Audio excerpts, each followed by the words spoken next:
What is going on, guys? Noah Brewer here with another video. Super excited to be pushing these things out for you guys.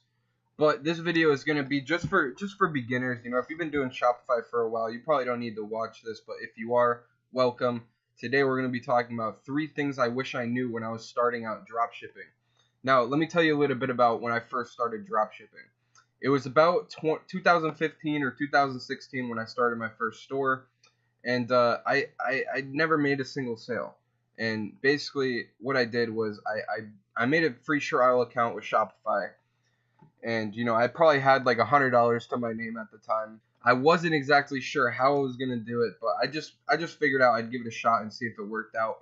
That was problem number 1. I wasn't committed, but nevertheless, I spent 2 months building my store, putting the right products in, making badass descriptions. I put a lot of time into it. And every day I was working on this thing for 2 months, which is fucking ridiculous. I would never do that again.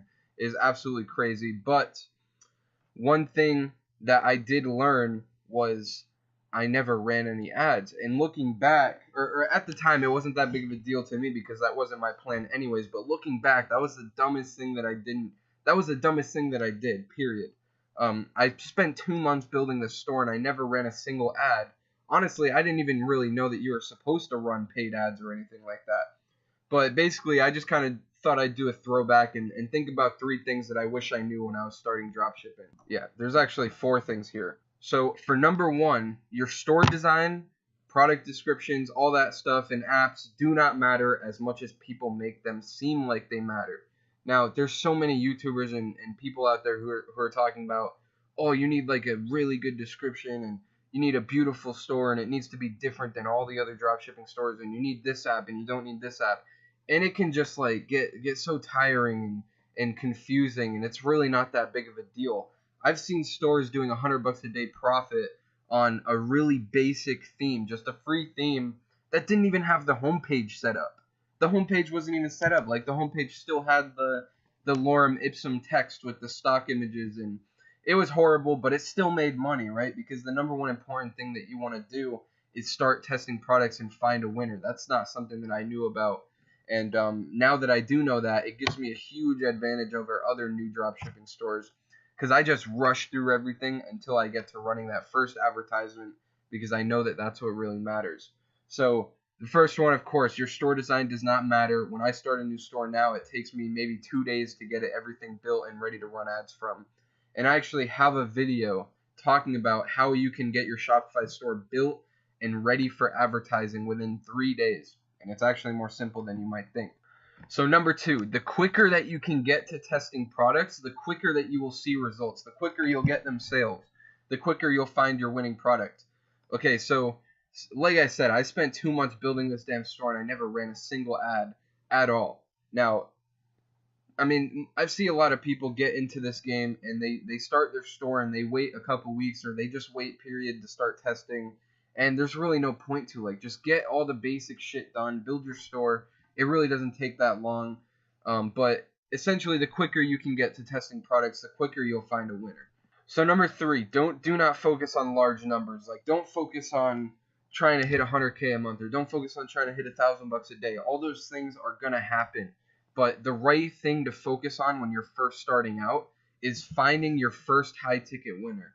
Now, I say this because I see so many beginners come in and test like $15, $20 products with just horrible margins, and it never really ends up being that profitable.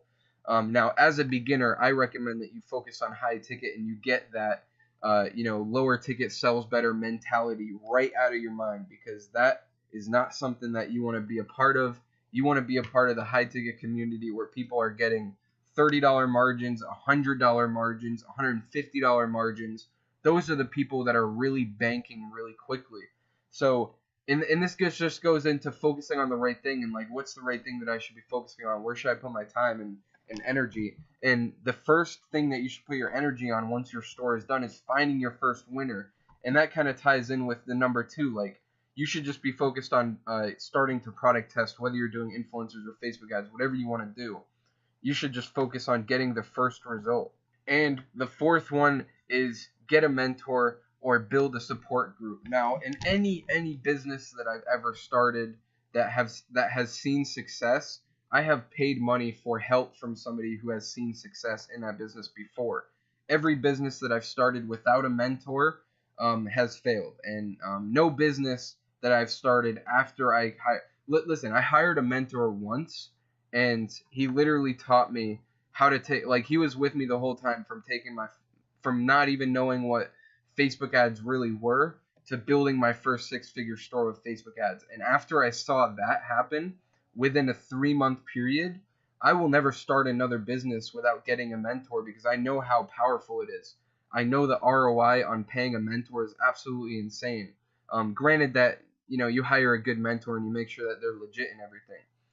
And another, like, if you don't have money for a mentor, like, a good mentor is going to be expensive. They're not cheap, but build a support group. Like, go into Facebook groups or Instagram and just talk to other people who are doing drop shipping. Maybe they're just starting out. Maybe they've already been doing $1,000 a day or $5K a day, whatever. And just start networking with them and figure out ways that you can provide value and exchange value and grow together, like, as a group. And if you can manage to do these 4 things, you have a huge advantage. Like, if you just throw your store up, put a little bit of time into it, right? Put a little bit of time. Should make it seem like you care a little bit, but not too much. Like, it shouldn't take you more than a week. I understand if it's your first time, it might take you a little bit longer because you don't know where all the buttons are and stuff. But if you can get your store up quickly, okay, if you can get to testing products quickly, and you can make finding a high ticket winner your #1 priority, you will be successful.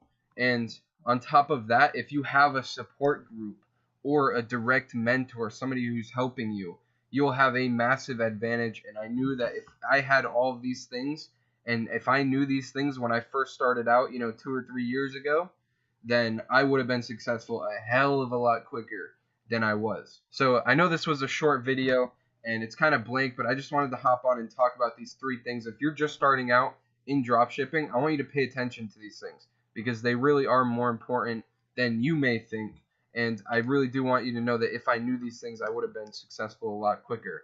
But if you got a lot of value out of this video and you think it's gonna help you in the future, make sure you subscribe, leave a like, drop a comment. It really helps out my channel, and I really appreciate every single one of you who do. But as for this video, this is Noah Brewer, and I'm out. Peace.